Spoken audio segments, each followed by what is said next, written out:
Seigneur, merci, merci Jésus. Merci notre Dieu.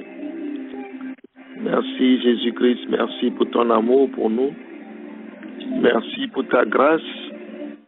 Merci pour tes merveilleux cadeaux que tu nous donnes à chaque instant. Que le nom de Jésus-Christ soit glorifié. Merci pour chaque maison, chaque famille. Merci, merci Seigneur pour ce beau cadeau que tu nous fais tous les jours. Et pour nous, nous sommes là et nous recevons sans rien payer. Et cela, Seigneur, c'est vraiment merveilleux. Oh, Papa, merci pour chaque maison, merci pour chaque famille, merci pour chaque enfant. Merci pour le ciel, la terre, la lune, les étoiles, tout ce que tu fais et tout ce que tu as pu créer pour nous. Que ton nom, Jésus-Christ, soit glorifié pour les siècles des siècles. Amen, amen. Amen. Gloire à Dieu. Est-ce que quelqu'un a un témoignage?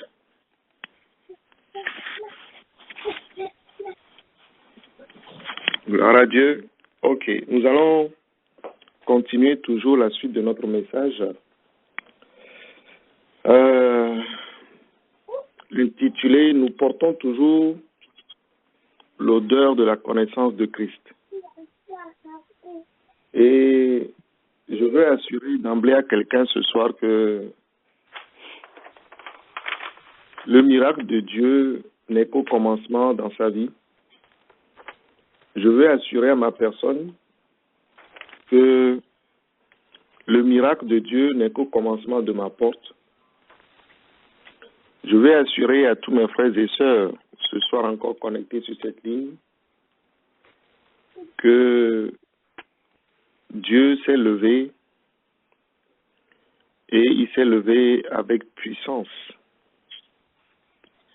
Amen.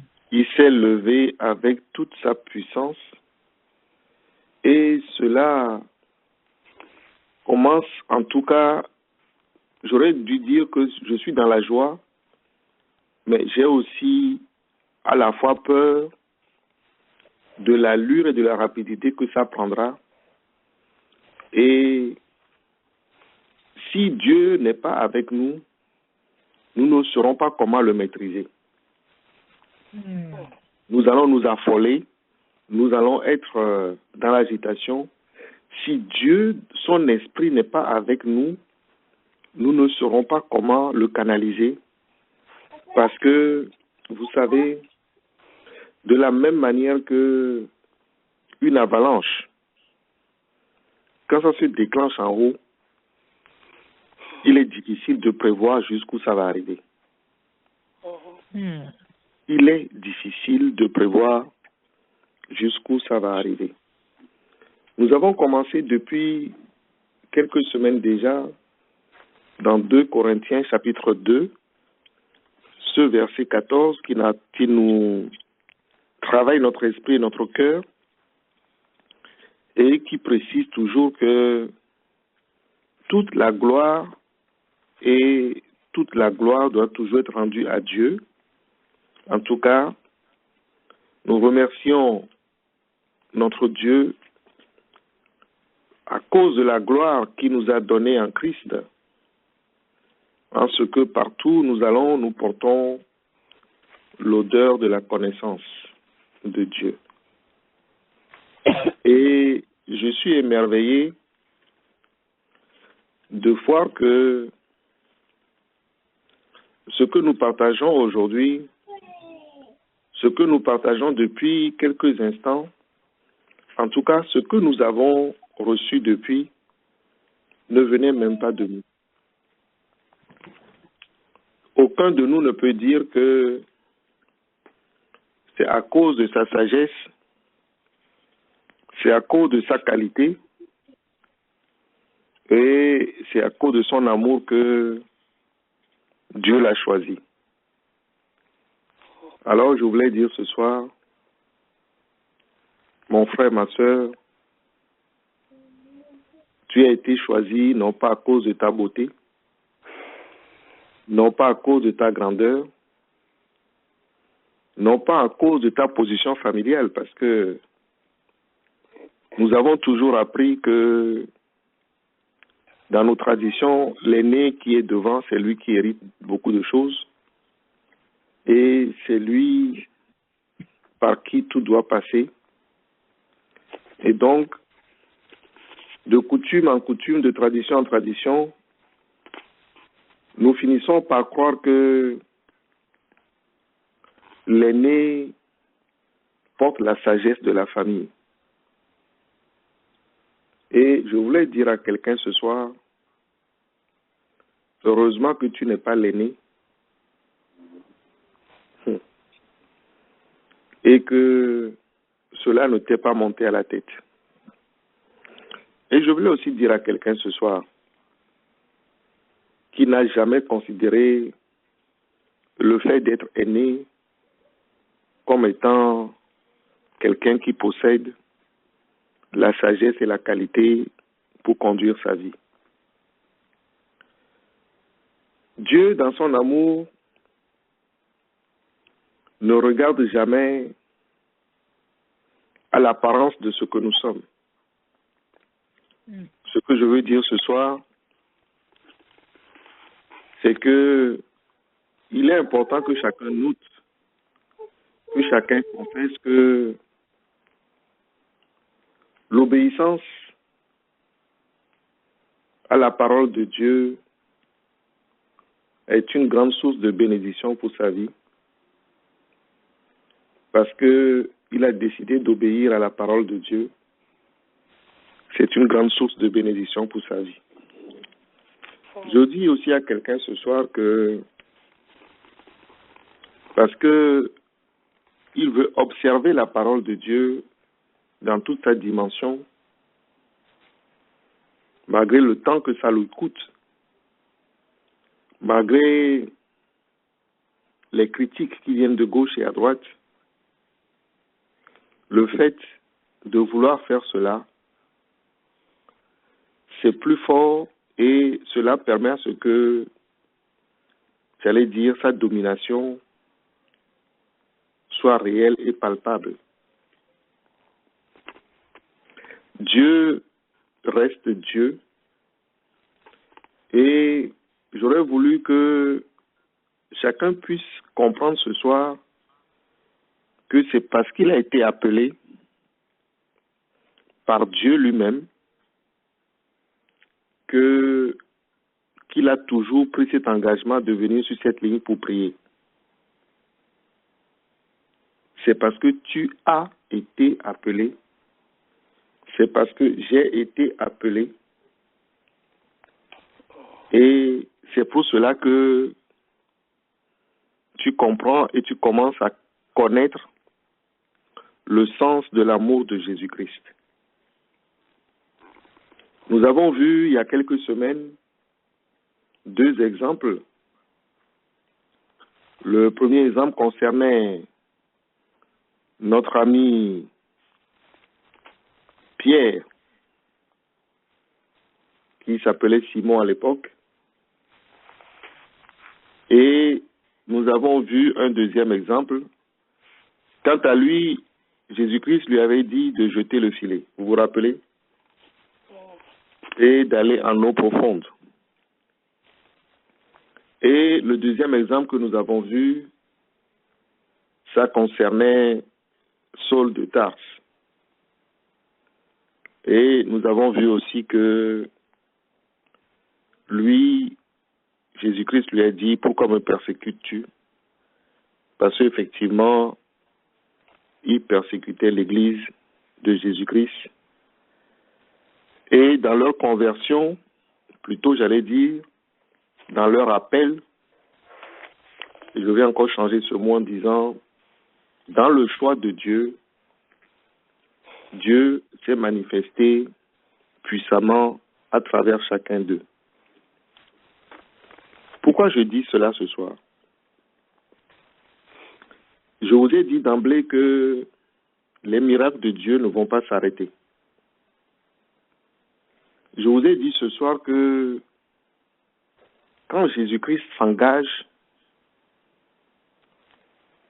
et confirme comme un contrat l'appel qu'il a sur ta vie, c'est comme si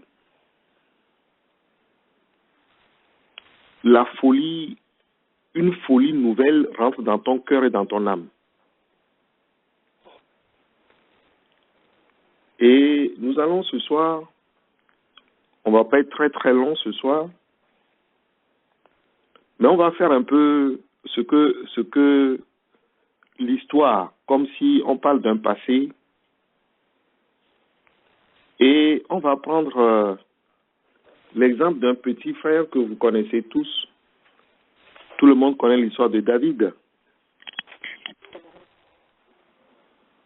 On va aller le chercher dans 1 Samuel, comme ça vous vous préparez. 1 Samuel chapitre 16. C'est là-bas qu'on va aller le chercher. Alors soyez attentifs. Nous portons l'odeur de la connaissance de Christ. Autrement dit, nous remercions Dieu de ce qu'à chaque fois qu'il est avec nous, nous triomphons toujours. ce soir, je remarque que la peur même a disparu de ton esprit.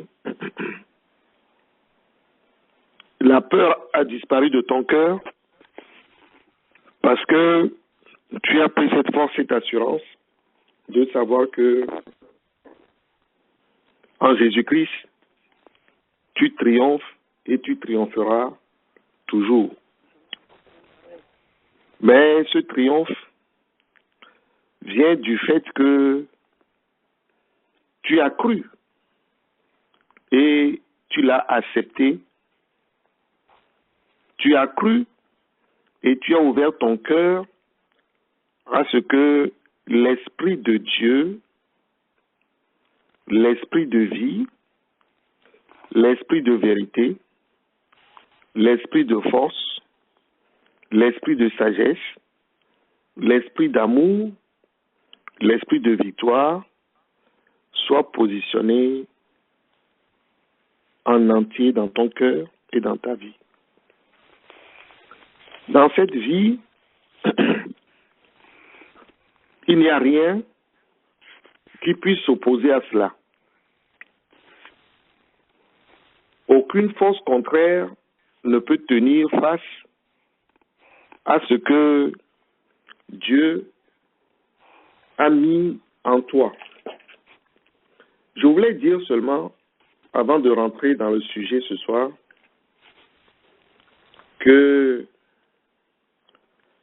les géants que tu as connus par le passé et qui pour certains formaient un esprit particulier, après avoir écouté ce message, si ce géant il est spirituel dans ta vie, ce soir, au nom de Jésus-Christ, il posera ses armures, il posera ses armes, parce qu'au nom de Jésus-Christ, il sera paralysé entièrement. Amen. Oui, parce qu'il ne peut pas faire autrement. Parce que le rôle de ce géant qu'il joue dans ta vie ou dans ma vie, c'est pour plutôt t'assujettir et te faire croire que tu disposes des qualités ou tu disposes d'une puissance ou tu disposes d'une sagesse pouvant t'aider à arriver tout seul. Mais je dis au nom de Jésus-Christ, cet esprit de géant qui t'a tout le temps troublé, perturbé, au nom de Jésus-Christ, au nom puissant de Jésus-Christ, je vois que son armure n'est plus sur lui. Je vois qu'il n'a plus de casque. Je vois qu'il n'a plus de chaussures d'airain sur ses pieds. Et je vois que ni son bouclier, ni son arme ne peut plus fonctionner parce que c'est en étant dans toute ta faiblesse, c'est en étant dans toute notre faiblesse que Christ vient nous porter secours. Tout le monde a trouvé 1 Samuel chapitre 16. Amen. Vous êtes dessus? Gloire à Dieu. Bien, bien, bien. On va raconter l'histoire. Donc, nous connaissons l'histoire de, j'allais dire tonton Samuel,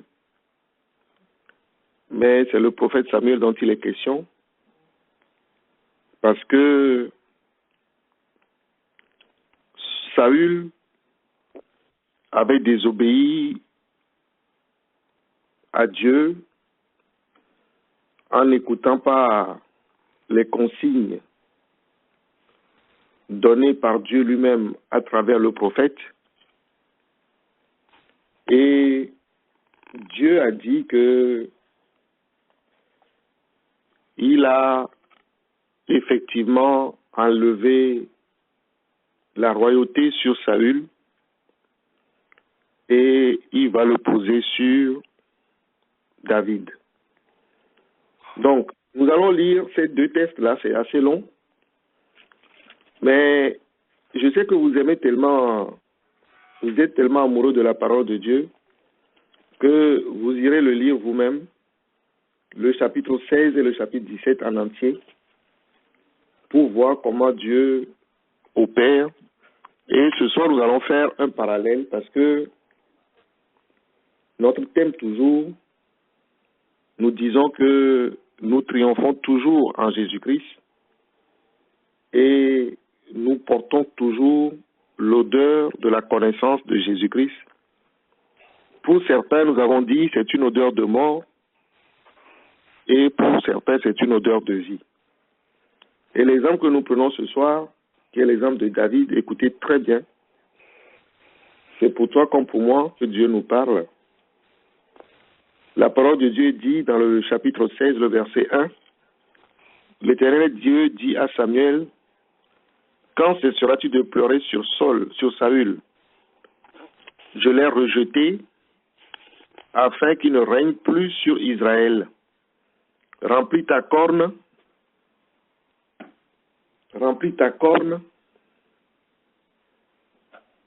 d'huile et va, je t'enverrai chez Isaïe, Bethléemite, car j'ai vu parmi ses fils celui que je désire pour roi. »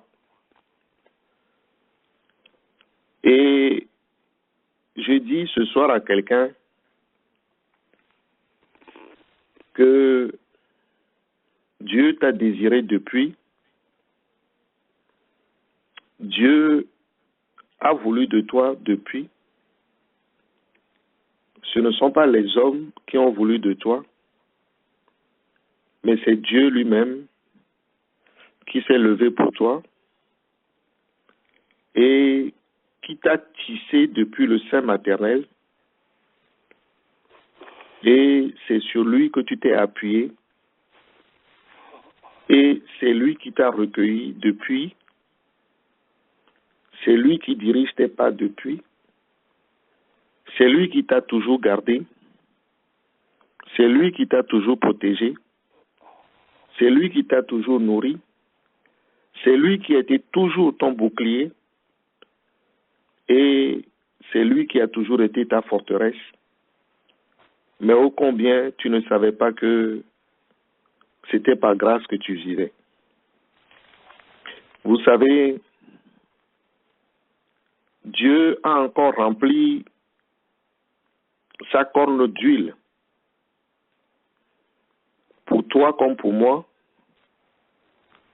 Et depuis que tu as les yeux fixés sur lui, depuis que ton cœur bat pour Christ tous les matins, c'est que depuis ce jour-là, l'huile a été versée sur ta tête. Cette huile-là, quand il est versé sur la tête de quelqu'un, il va jusqu'à pénétrer toute ton âme et tout ton être. Autrement dit, le Saint-Esprit, quand il vient, la Bible dit que il vient comme un vent.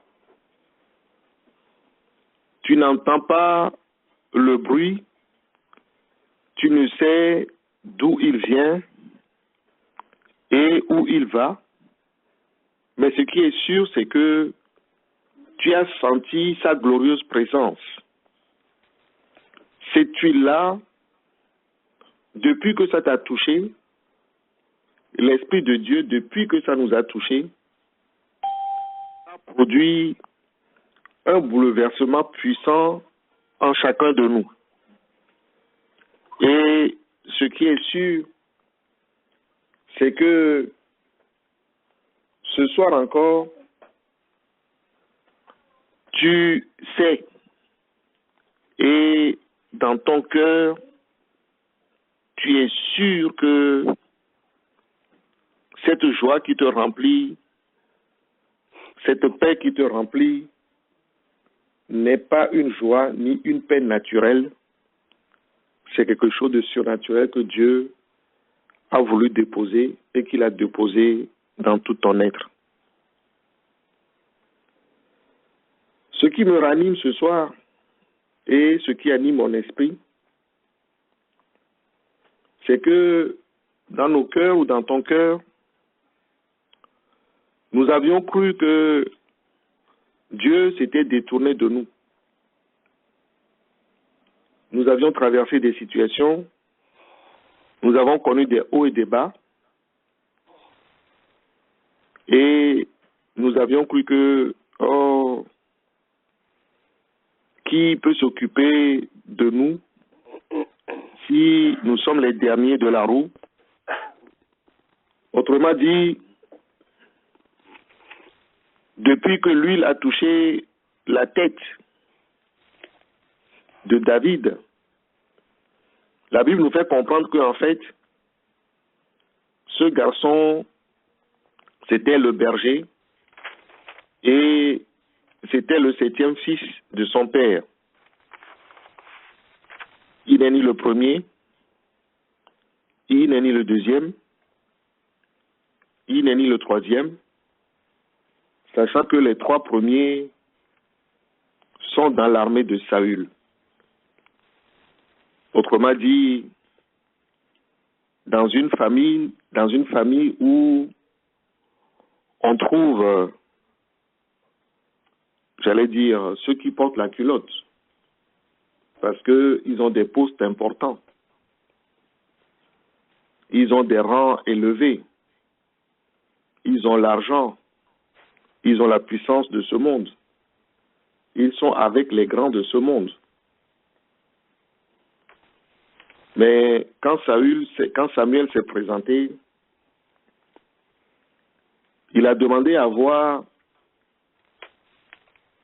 celui sur qui la main de Dieu porte.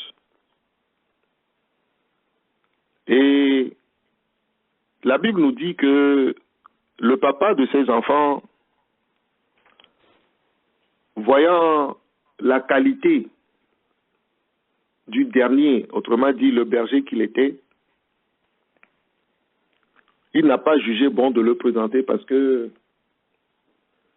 quand on voit ses muscles, quand on voit sa taille, quand on voit son intelligence, quand on voit ce qui sort de sa bouche, l'analyse qu'il fait, le jugement qu'il porte de ce monde, on a supposé que en lui on ne peut rien trouver. Et je voulais dire ce soir à quelqu'un, si Dieu t'a choisi, si Dieu t'a appelé, il t'a choisi, il t'a appelé, et c'est lui qui fera de manière à ce que ton choix, ton regard soit toujours fixé sur lui. C'est lui qui fera ce que les gens soient confondus dans le monde et sur la terre. Et les gens seront confondus dans le monde et sur la terre. Parce qu'il ne peut pas en être autrement. Amen, amen. Amen. Gloire à Dieu. Ce qui est sûr, c'est que on a présenté le premier, il s'appelle Eliab. Le prophète a vu, il a dit non, c'est pas lui. Abinadab, c'est pas lui. Shama, c'est pas lui. Et on a présenté les 6 premiers. Et personne n'a été choisi. Et je confirme aussi ce que Dieu dit. Nous les hommes, on a tendance toujours à regarder ce qui frappe nos yeux. Et la Bible dit que Dieu ne regarde pas à ce qui frappe les yeux, mais Dieu regarde au cœur. Je bénis ce Dieu-là qui a la sagesse de ne pas regarder les hommes, mais de regarder à leur cœur. Et je dis encore à une maman ce soir, ne fais aucun choix dans tes enfants et dans les enfants que Dieu te donnera. Ne fais aucun choix et ne privilégie pas l'un par rapport à l'autre. Laisse seulement Dieu conduire. Parce que il t'a donné seulement une corde pour mettre à leur cou. Mais le jour où il viendra te dire enlève la corde, parce qu'ils sont à lui, il ne faut pas résister. Parce que ils sont tous à l'Éternel. Amen, amen. Ils sont tous à l'Éternel. Ce que je veux dire ce soir, c'est que notre Dieu, notre roi, qu'est-ce qu'il fait? Il demande encore au prophète Samuel, alors c'est tout ce que tu as comme garçon dans la maison? Et il finit par dire, oui, j'en ai un là, un dernier là. Bon, ben, celui-là, il est dans la brousse, hein, il s'occupe des brebis qui bêlent. Il a un bâton. Et celui-là, pour être roi, vraiment, en tout cas, moi, je ne le vois pas. Autrement dit, pour porter l'odeur de la connaissance de Christ, je ne le vois pas. Encore, pour qu'il soit toujours triomphant, ou qu'il triomphe toujours, ce gars-là, je ne le vois pas. Mais qu'est-ce que Dieu nous a dit? Grâce soit rendue à Dieu en tout lieu et en tout temps en Jésus-Christ, qui nous fait toujours triompher au nom de Jésus-Christ. Il nous fait toujours triompher, quelle que soit la situation, quel que soit le problème. Il nous fait toujours triompher. Je veux dire à quelqu'un ce soir, tu pleures.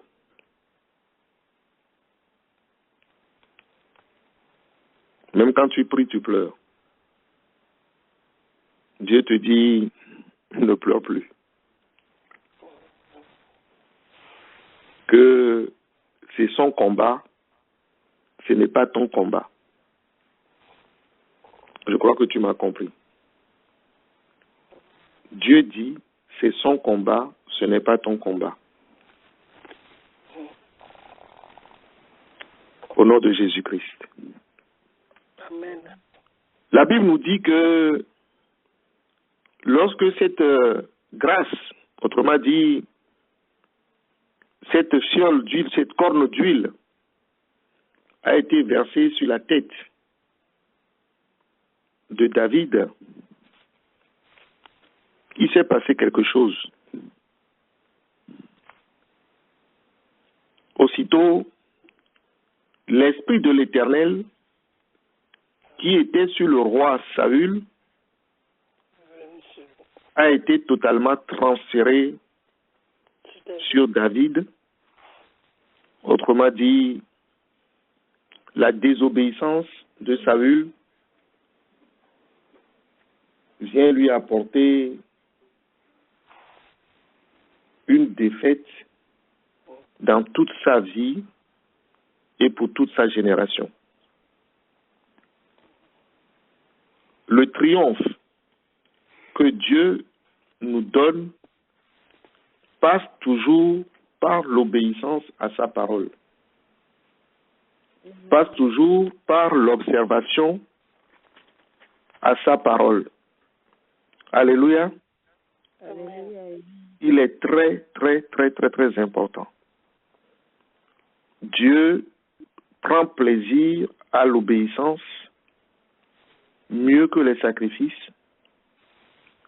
Dieu te dira que l'obéissance à sa parole vaut mieux que les sacrifices. Même, je te dirais encore ce soir, que l'obéissance à la parole de Dieu vaut mieux que de payer la dîme, puisque c'est la loi qui te tient. Je veux dire encore ce soir que si tu es dans le cadre comme Saül, dans la désobéissance, Dieu dit que tu es aussi coupable comme quelqu'un qui va consulter les démons. Tu es coupable comme quelqu'un qui va vers les devins. Et le fait de résister à la parole de Dieu, le fait de dire non, je refuse de prendre la parole de Dieu comme étant la vérité, Dieu dit que c'est pareil à l'idolâtrie et c'est comme si tu renies Dieu et tu retournes vers tes traditions.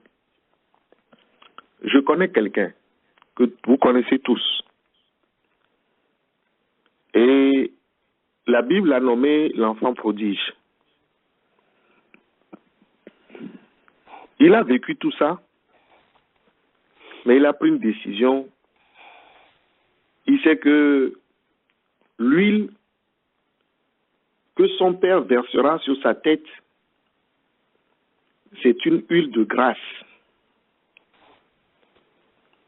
On ne peut pas prévoir une huile grasse pour toi sans tuer le veau gras. Les deux marchent de pair. Et cette huile grasse, quand ça tombe sur ta tête, elle ne peut arriver sur ta tête que lorsque ton habit a été changé. Lorsque ton manteau a été changé, lorsque tes vieilles chaussures ont été changées, alors cette huile-là vient se positionner sur ta tête et remplit ton esprit. Et là, tu sais que tu te retrouves dans la maison du Père. Et je peux t'assurer que l'habit que David porte,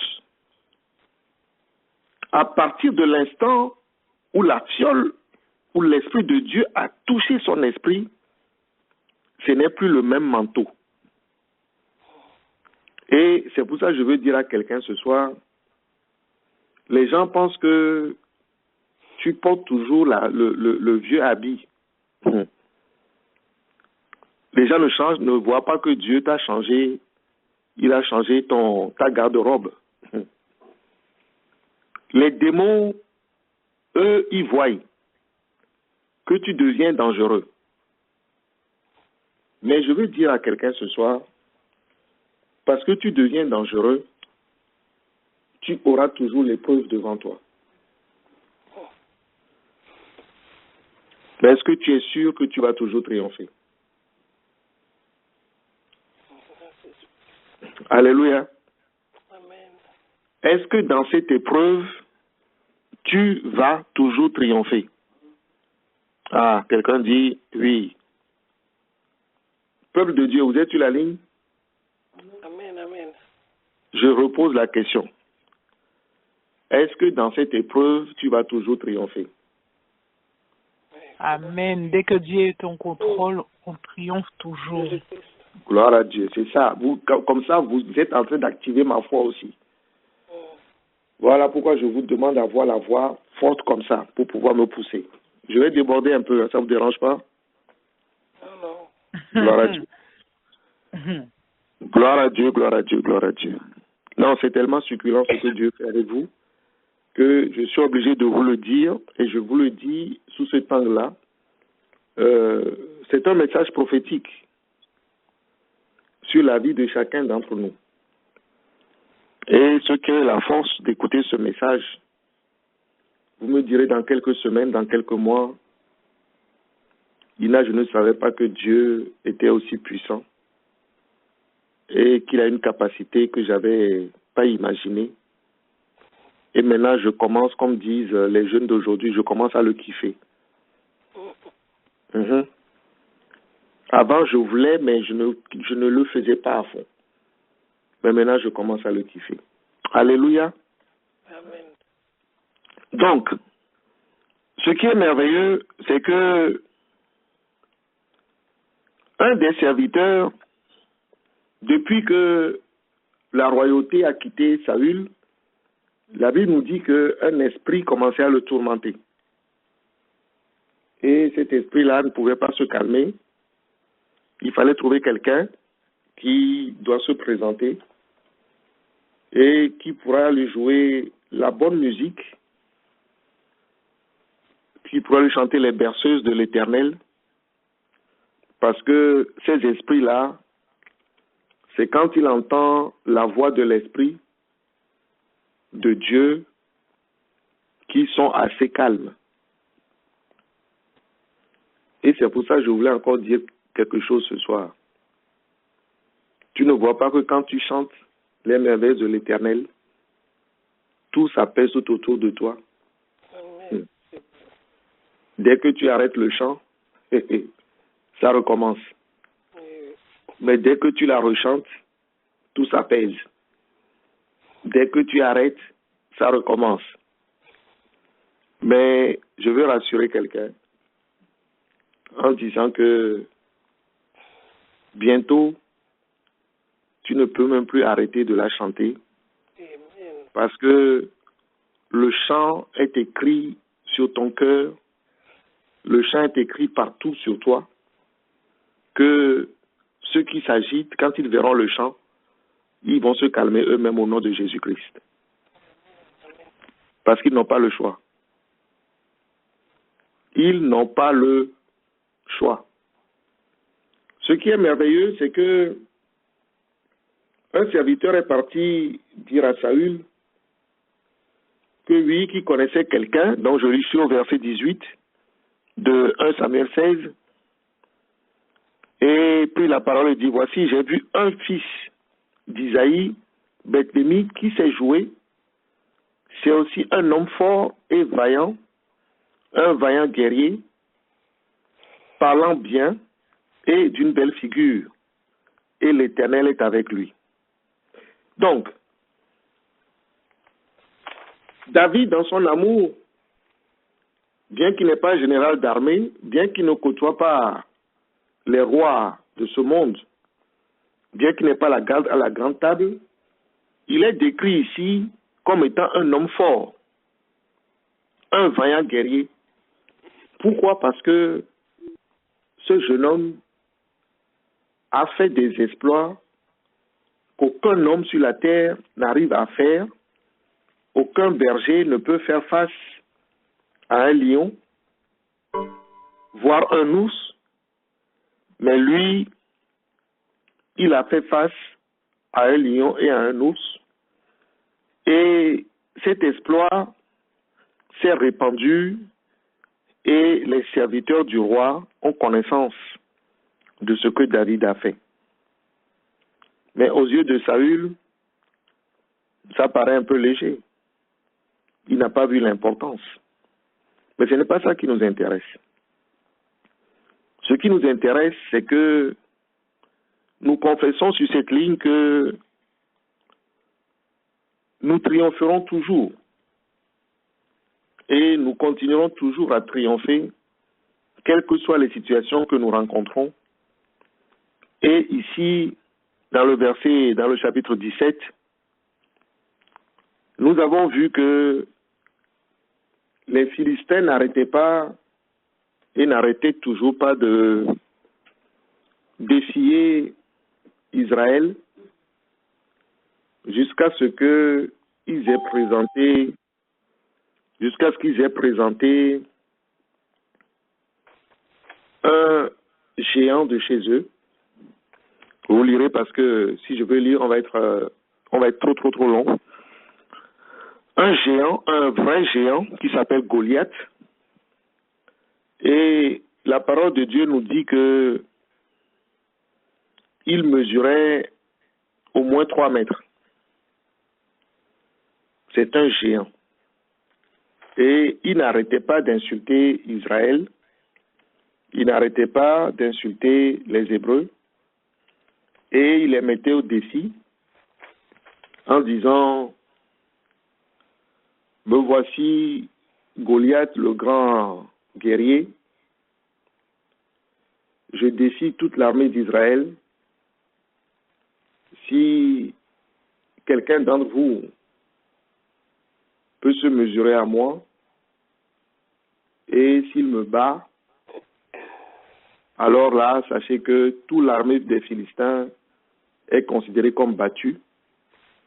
Mais si je le bats, alors toute l'armée des Hébreux aussi est considérée comme étant battue. Et je dis à quelqu'un ce soir encore, oui, c'est ce que l'Esprit disait. Ce géant qui te tourmentait, qui te disait que il allait toujours avoir la victoire. Je dis que ce soir, ces armures sont tombées. Je le redis encore. Il n'aura aucune victoire. Pourquoi? Parce que ce message, on doit le prêcher pendant 3 heures. C'est tellement succulent. Je n'ai pas le temps pour aller à 3 heures. Donc, en résumé, la Bible nous dit que David, berger, son père l'appelle pour lui dire, mais il faut apporter la nourriture au front parce que tes 3 grands frères là, qui sont des généraux de l'armée de Saül, sont sur le front, tu leur apportes des vivres et des éléments nécessaires et tu vois comment ils se portent. Voici ce jeune homme qui arrive, alors que je viens de vous dire que Goliath mesurait environ 3 mètres et comment ça s'appelle? Sur sa tête était un casque d'airain et il portait une cuirasse à écailles du poids de 5000 cycles d'airain, c'est-à-dire presque 80 kilos. Et la lance qu'il portait dans sa main était presque de 9 kilos. Voici un homme debout. Et arrivé sur le terrain, la surprise était totale quand David voit que Goliath n'arrête pas d'emmerder le monde, c'est ce qu'on peut dire, d'insulter Dieu, le Dieu d'Abraham, le Dieu d'Isaac, le Dieu de Jacob. Goliath n'arrête pas d'insulter Dieu comme ce Goliath ou nos Goliaths n'arrêtaient pas de nous insulter par le passé. Mais je déclare encore ce soir que ces incirconcis, j'allais plutôt les appeler ces insensés, ils ne savent pas que ce n'est pas notre combat. Ils ne savent pas à qui ils ont affaire. David va poser la question à ceux qui étaient tout autour de lui, à savoir, mais si je fais tomber ce Goliath, qu'est-ce que je vais avoir en retour? Parce que dans son esprit, la victoire est déjà acquise. Alléluia. Amen. Dis à ton âme que la victoire est déjà acquise. La victoire est déjà acquise au nom de Jésus-Christ. Ce qui est sûr, on lui dit, en tout cas tes parents seront exemptés de payer encore les tribus. Tu auras la fille du roi et on va te donner des richesses. Mais je crois que le plus important, ce n'est pas toutes ces choses qui entourent la victoire, mais c'est plutôt la gloire de Dieu qui va entourer cette victoire. Et quand ce gamin a été présenté à Saül comme étant celui qui voulait se battre, alors que ses frères étaient très musclés, ces généraux de l'armée de Saül, personne n'a bougé pour affronter Goliath. Et je suis sûr que quand on voyait venir David devant Saül, qui était grand de taille, il a dû se poser la question 10 000 fois si ce n'est pas une folie. Si ce n'est pas une folie d'envoyer un si jeune homme combattre ce grand Goliath. Je parle seulement de la taille, non pas de la puissance. Si ce n'est pas une folie d'envoyer un berger face à un guerrier. Un berger face à un guerrier. Autrement dit, si aujourd'hui encore, ce n'est pas la folie de t'envoyer toi, si petit, si insignifiant, face à ces Goliaths qui sont tout autour de toi, ces géants qui se lèvent, qui t'insultent, qui te traitent de je ne sais quoi, qui veulent t'écraser, qui veulent même pas que quelqu'un te voie de loin et te salue. Ils voient encore ta petitesse, pensant que ce combat sera ton combat, et ils n'arrêtent pas, toujours avec une langue fauchue, les langues de serpent,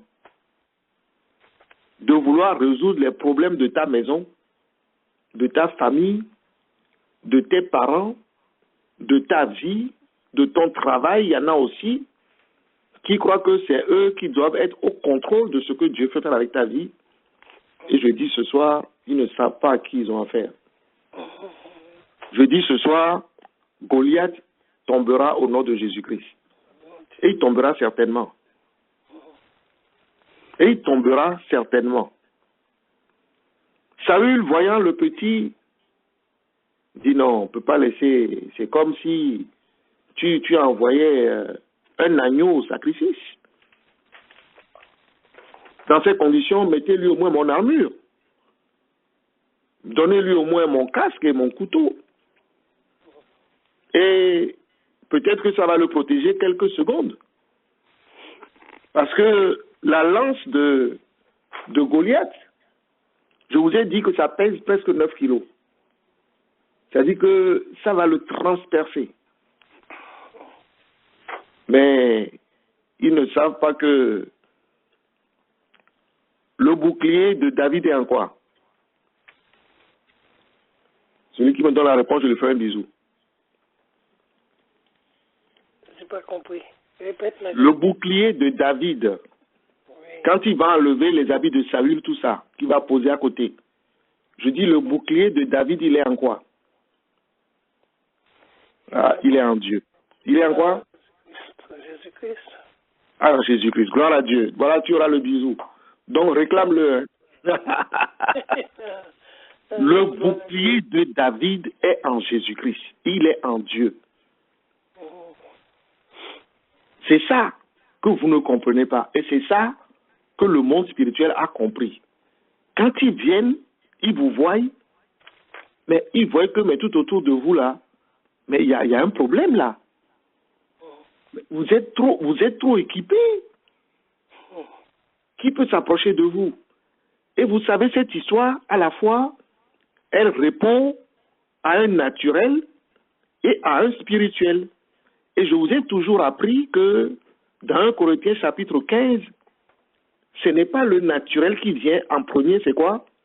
C'est le spirituel et le naturel vient après. Si tu as gagné la guerre spirituelle, sois sûr que dans le naturel, ils seront aussi terrassés. Amen. Amen, amen. Amen. Ils ne peuvent pas en faire autrement. Ils seront terrassés au nom de Jésus-Christ. Il n'y a pas moyen. Il n'y a pas moyen. Ils vont être terrassés au nom de Jésus-Christ. Et c'est ça qui est merveilleux. Et ce que je voulais dire ce soir, c'est que notre ami David, il n'avait pas grand-chose parce que Saül l'a regardé. Il dit, mais il va aller comment? il va aller comment combattre Goliath? Il va aller comment?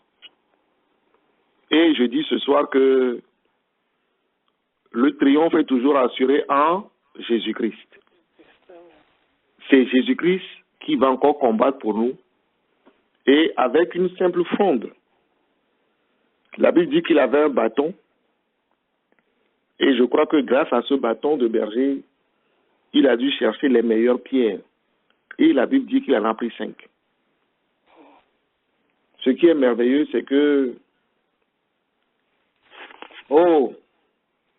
la Bible nous dit et nous a enseigné quelque chose la dernière fois, je le répète. Quand on voit Goliath, il a tellement prononcé des paroles de malédiction sur Israël et sur celui qui va le défier. Et Dieu nous dit que celui qui maudit, il sera comment? Il sera maudit lui-même.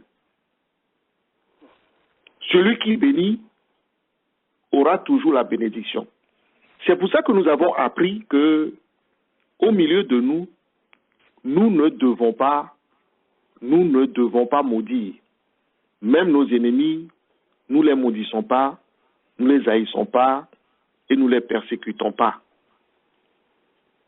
Parce que celui qui maudit sera nécessairement maudit. Donc, ce qui sort de la bouche de Goliath retournera nécessairement dans sa maison, dans son camp, et la confusion n'arrêtera pas de pleuvoir dans le camp des Goliaths qui se sont levés, et je dis encore ce soir, qui se sont levés contre toi et qui se sont levés contre nous, et nous verrons que notre Dieu est le Dieu de justice, est le Dieu de gloire, et notre Dieu triomphe et triomphera toujours au nom de Jésus-Christ.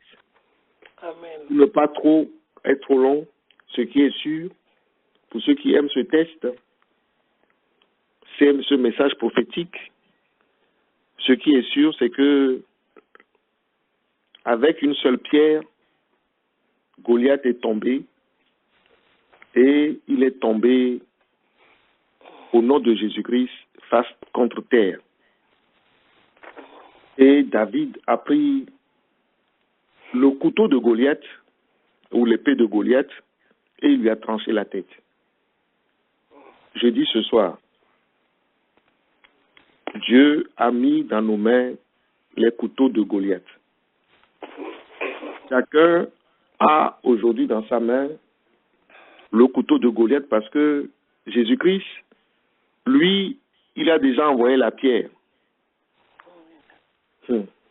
La pierre qu'ont rejeté les bâtisseurs est devenue la principale de l'angle. Cette pierre a déjà accompli son acte. Mes frères et mes sœurs, nous ne prenons que l'épée pour aller juste couper la tête de qui? De Goliath. Amen. Il est déjà tombé. Je dis, il est déjà tombé au nom de Jésus-Christ. Et oui, et parce qu'il est tombé, nous pouvons encore ce soir chanter ce soir, oh, en Christ, le triomphe est toujours là. En Christ, nous aurons toujours la victoire et rien ne peut nuire à cela. Ce que je veux rajouter ce soir, c'est de vous dire, mes frères et mes sœurs, qui veut quitter Jésus-Christ?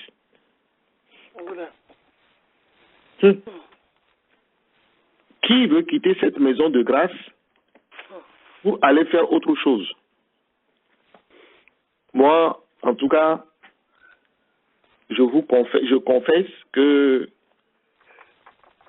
quel que soit le vent, quelle que soit la situation, je reste Amen. dans cette maison de grâce.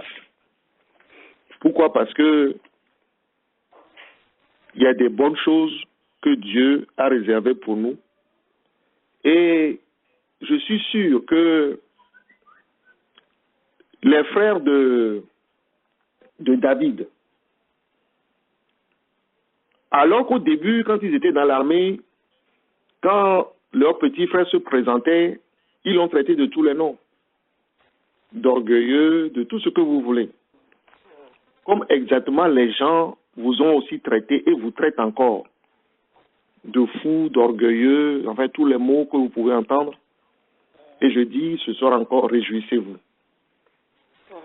Ces mêmes frères qui t'ont traité de pauvres types, de pauvres gonzesses, d'insensés, de je ne sais qui tu es, pour qui tu te prends, tous ces mots, tu les as entendus, je sais, parce que l'Esprit de Dieu me parle.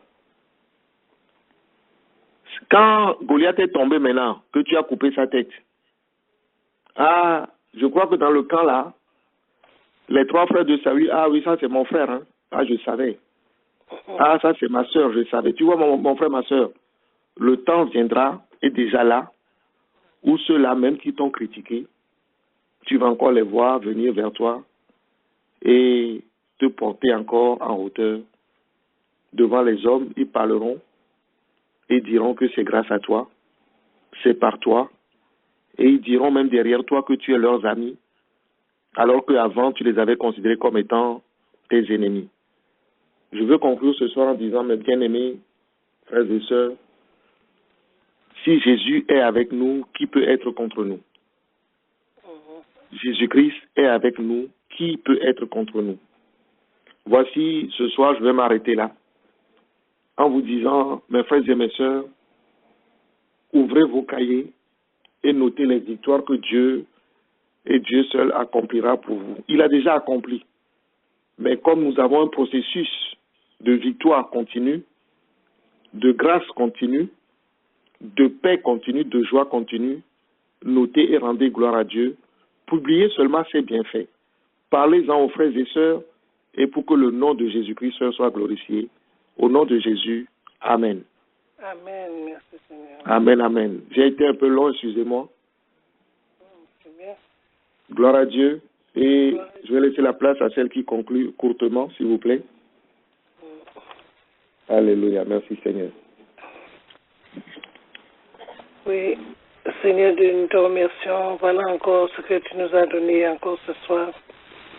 Où irions-nous, puisque c'est toi qui as les paroles de la vie. Tu nous as encore rassuré que tu défends notre cause, tu combats pour nous, Seigneur Dieu.